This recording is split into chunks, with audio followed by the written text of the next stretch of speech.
chapter 23, how good and how pleasant it is to dwell together in unity. A long pull, a strong pull, and a pull all together. From the life of Joseph Smith. On December 27, 1832, the prophet Joseph Smith received a commandment from the Lord that the saints were to begin building a temple in Kirtland. See Doctrine and Covenants, section 88, verse 119. On June 1, 1833, the Lord gave further instructions to the prophet. Now here is wisdom and the mind of the Lord. Let the house be built, not after the manner of the world. Let it be built after the manner which I shall show unto three of you. Doctrine and Covenants, section 95, verses 13 through 14. A few days later, the Lord fulfilled his promise, giving Joseph Smith and his counselors in the First Presidency a remarkable vision in which they saw detailed plans for the temple. Frederick G. Williams, the second counselor in the First Presidency, later recalled, Joseph Smith received the word of the Lord for him to take his two counselors, Frederick G. Williams and Sidney Rigdon, and come before the Lord, and he would show them the plan or model of the house to be built. We went upon our knees, called on the Lord, and the building appeared within viewing distance. I being the first to discover it, then all of us viewed it together. After we had taken a good look at the exterior, the building seemed to come right over us. When Joseph Smith explained to a council of high priests the glorious plan that had been revealed to the First Presidency, the brethren were delighted and went out at once to choose a site, a spot in a wheat field the Smith brothers had planted the previous fall. Immediately Hiram Smith ran to get a scythe to begin clearing the land for construction, exclaiming, We are preparing to build a house for the Lord, and I am determined to be the first at the work. This sense of enthusiasm became a unifying emotion as the saints worked and sacrificed to build the first temple in this dispensation. Under Emma Smith's direction, women made stockings, pantaloons, and jackets for the temple workmen.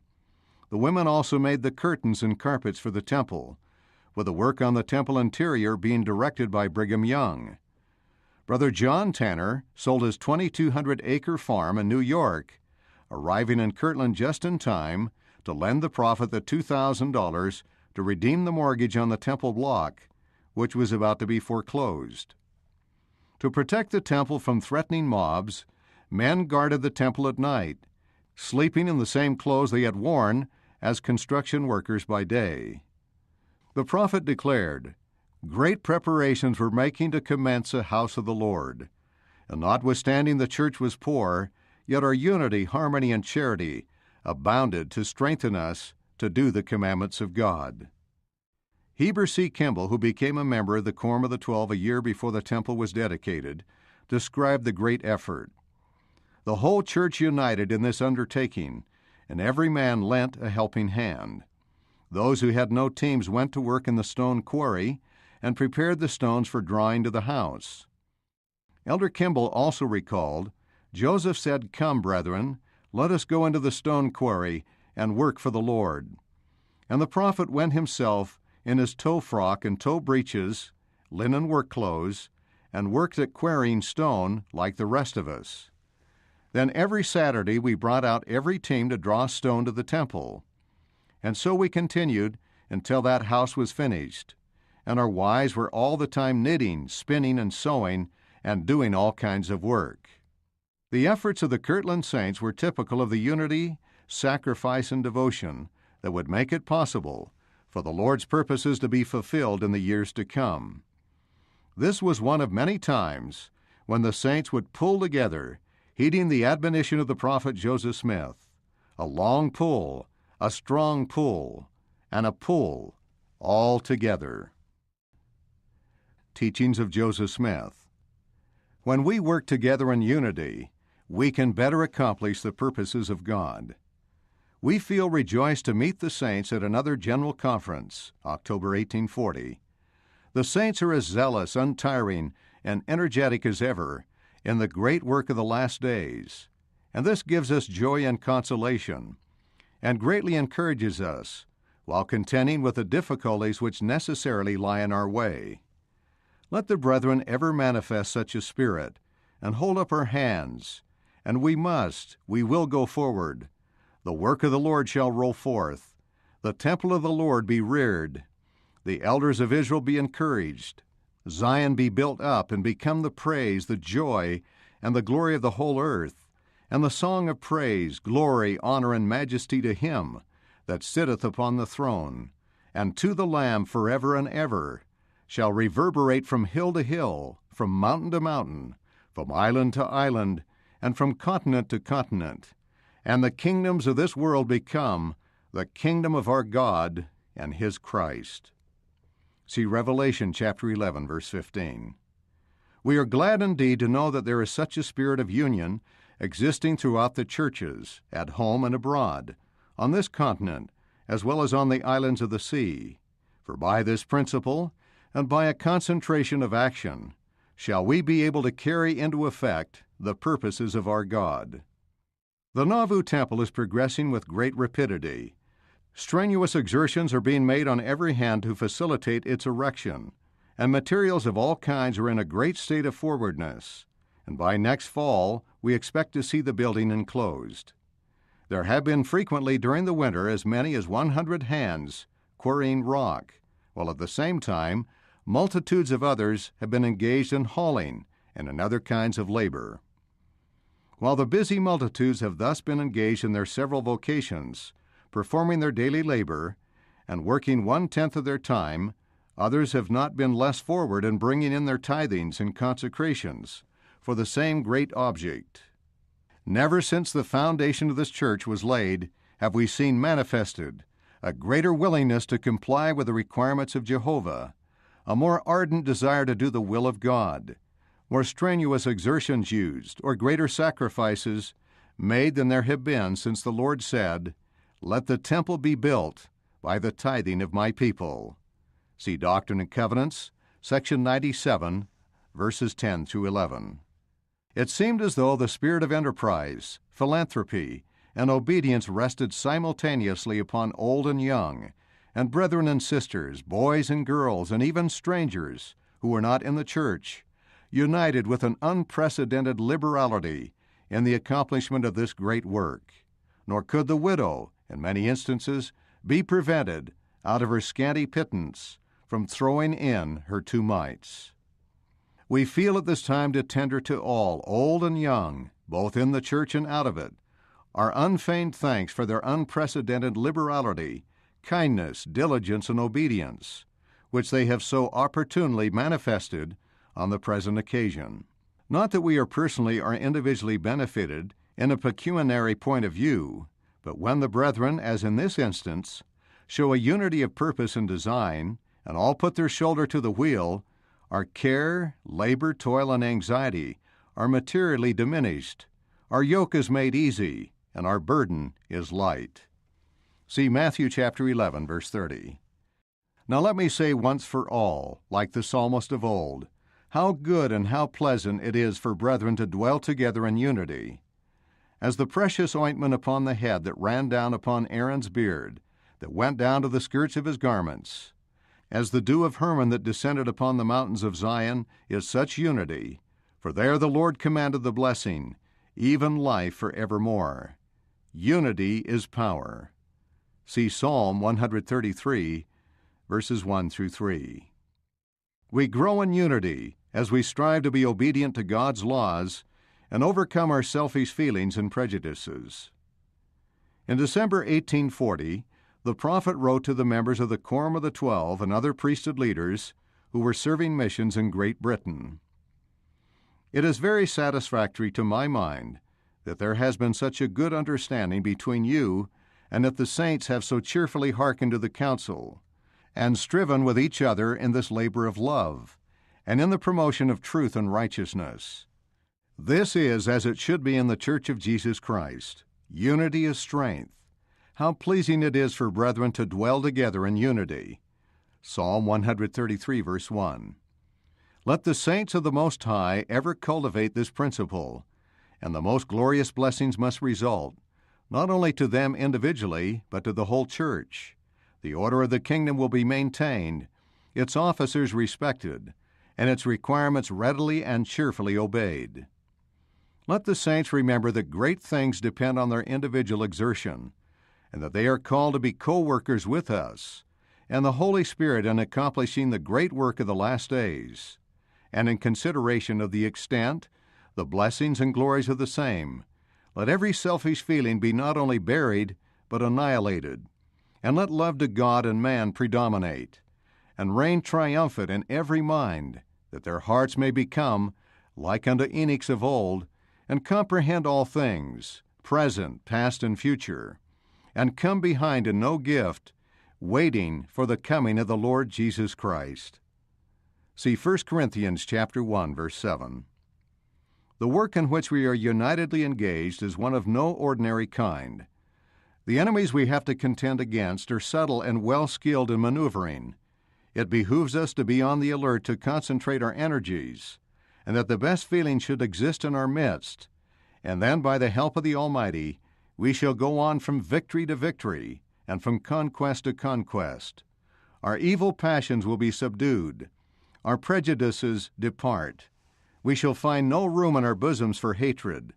Vice will hide its deformed head, and we shall stand approved in the sight of heaven, and be acknowledged the sons of God. Let us realize that we are not to live to ourselves, but to God. By so doing, the greatest blessings will rest upon us both in time and in eternity. We would say to the saints that come here to Nauvoo, we have laid the foundation for the gathering of God's people to this place, and we expect that when the saints do come, they will be under the counsel that God has appointed. We are trying here to gird up our loins and purge from our midst the workers of iniquity, and we hope that when our brethren arrive from abroad, they will assist us to roll forth this good work and accomplish this great design, that Zion may be built up in righteousness, and all nations flock to her standard, that as God's people under His direction and obedient to His law, we may grow up in righteousness and truth, that when His purposes shall be accomplished, we may receive an inheritance among those that are sanctified. We, all of us, have our friends, our connections, our families and associations, and we find that the ties of friendship and brotherhood have indissolubly united us together with 1,000 endearing associations. We have embraced the one common faith, even that which was once delivered to the saints. Jude chapter 1, verse 3. We have been privileged with hearing the everlasting gospel, which has been delivered unto us by the Spirit of prophecy, by the opening of the heavens, by the gift of the Holy Ghost, by the ministering of angels, and by the power of God. A kindred sympathy runs through the whole body, even the body of Christ, which, according to Paul's statement, is His church, and no one part of the body can be injured without the other parts feeling the pain. For, says Paul, if one member suffer, all the members suffer with it, and if one member rejoice, all the rest are honored with it. See 1 Corinthians chapter 12, verses 12 through 27. The greatest temporal and spiritual blessings always flow from a unity of effort. In January 1841, the prophet Joseph Smith and his counselors in the First Presidency gave direction to saints who were coming to Nauvoo from different parts of the world. By a concentration of action and a unity of effort, we can only accomplish the great work of the last days, while our interests, both temporal and spiritual, will be greatly enhanced, and the blessings of heaven must flow unto us in an uninterrupted stream. Of this, we think there can be no question. The greatest temporal and spiritual blessings which always flow from faithfulness and concerted effort never attended individual exertion or enterprise. The history of all past ages abundantly attests this fact. We would wish the saints to understand that, when they come here, they must not expect perfection, or that all will be in harmony, peace, and love. If they indulge these ideas, they will undoubtedly be deceived, for here there are persons not only from different states, but from different nations, who, although they feel a great attachment to the cause of truth, have their prejudices of education, and consequently it requires some time before these things can be overcome. Again, there are many that creep in unawares and endeavor to sow discord, strife, and animosity in our midst, and by so doing bring evil upon the saints. Therefore, let those who come up to this place be determined to keep the commandments of God, and not be discouraged by those things we have enumerated, and then they will be prospered. The intelligence of heaven will be communicated to them, and they will eventually see eye to eye and rejoice in the full fruition of that glory which is reserved for the righteous.